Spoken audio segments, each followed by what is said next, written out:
I think that book was really interesting, had some great advice. You also have a website, whatwouldjudysay.com. You post short videos on a variety of subjects, like you did one for kids on first impressions and how important they can be. You also did one on something called grief-driven litigation. Can you tell us about that? Because I think some people in our audience might be able to relate to that. You're right about anger and grief. We have some questions from the audience that I want to get to, even though I have a million that I haven't asked you yet. But so someone asked, the U.S. Supreme Court, did you ever want to join the court? Oh, absolutely not. I am not big on rule by committee. I think that... What a shock. I think that even government service is the same. Even being,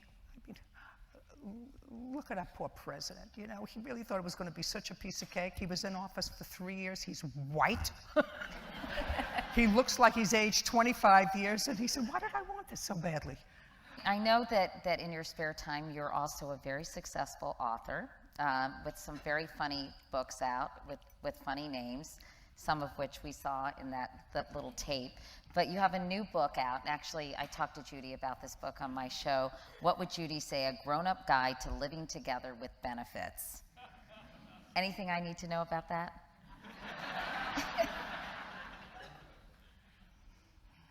Compromise, and it's overrated. Compromise is overrated, is what I mean, not living together. Living together is great. The benefits part is even better. Although you had some negative things to say about young people. I thought it was really interesting who live together these days, oftentimes really out of financial convenience, or, you know, it's too difficult. And then they move into marriage, and you say that's a pretty lousy way to make a lifelong commitment because you don't want to move out of the apartment and move your couch somewhere else, right? Well, that's...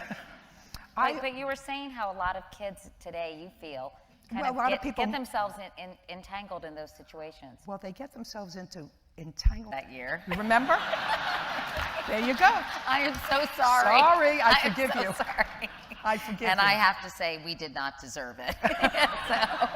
So you have to say, somebody in that little group didn't like you. Yeah. And if that's what a